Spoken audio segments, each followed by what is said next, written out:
खबरों की शुरुआत सबसे पहले बड़ी खबर के साथ करेंगे। सावन का तीसरा सोमवार है आज, तो वहीं शिवालयों में आज भक्तों का तांता जगह जगह पर दिखाई दे रहा है। बिल्कुल देखिए, सुबह से ही मंदिरों में बोल बम की गूंज है। मंदिरों में लगा है श्रद्धालुओं का तांता और भक्त जो हैं भोले बाबा की पूजा करने के लिए मंदिर में सुबह से ही पहुंच रहे हैं।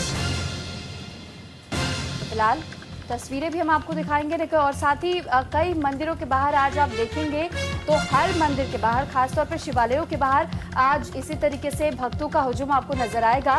भक्त भोलेनाथ के दर्शन करने के लिए, जलाभिषेक करने के लिए पहुंच रहे हैं। और माना यह जाता है कि सावन के महीने में शिवलिंग पर अगर आप जलाभिषेक करते हैं तो भगवान भोलेनाथ आपके जल अभिषेक से ही प्रसन्न हो जाता है और आपकी मनोकामनाओं को पूर्ण करते हैं। और यही कारण है जिस वजह से सावन में खासतौर पर सोमवार के दिन शिवालयों के बाहर आपको ऐसी ही भक्तों की भीड़ दिखाई देगी।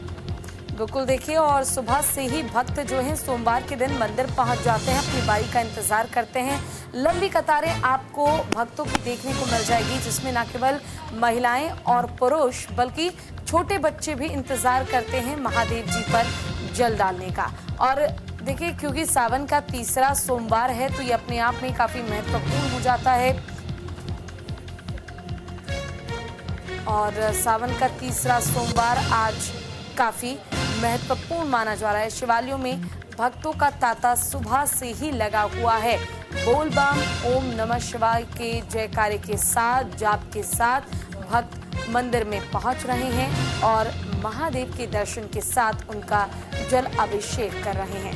देखिए, वैसे सोमवार तो हर महीने में आता है, हर हफ्ते आते हैं, लेकिन सावन के सोमवार की अपनी एक महत्वता है। और कहा यह जाता है कि सावन के सोमवार आपके किसी भी बिगड़ते काम को बनाने की क्षमता रखता है।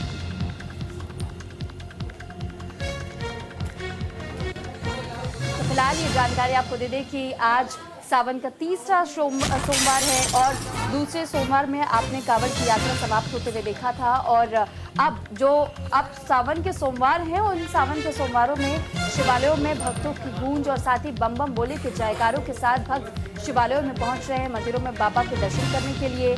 दूसरी तरफ वहीं अमरनाथ की यात्रा भी इस वक्त जारी है, तो कई जगह पर इसी तरीके की तस्वीरें आपको नजर आएंगी। और खासतौर पे महाकाल के जो भक्त हैं उनके भीतर बहुत ज़्यादा उत्साह आपको नजर आएगा, क्योंकि सावन के महीने का इंतजार हर कोई कहता है। सावन का वही महीना जो कि बेहद पावन माना जाता है और इसी पावन महीने में भगवान शिव और माता पार्वती का विवाह हुआ था, जिस वजह से भगवान भोलेनाथ बेहद ही प्रसन्न रहते हैं और कहा जाता है कि बहुत आसानी से उनके मन को मोह सकते हैं।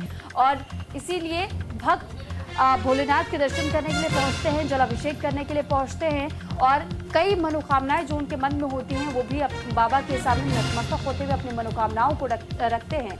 तो ये सावन की असीम कृपा भक्तों पर इस दौरान बरसती है और पावन महीना इसे इन कारणों से भी माना जाता है। आपने अक्सर देखा भी होगा कि सावन के महीने में हरे रंग का भी उपयोग सबसे ज्यादा किया जाता है, क्योंकि इसके पीछे भी मान्यता ये होती है कि वर्षा ऋतु की शुरुआत होती है और चारों ओर सिर्फ आपको हरियाली नजर आएगी।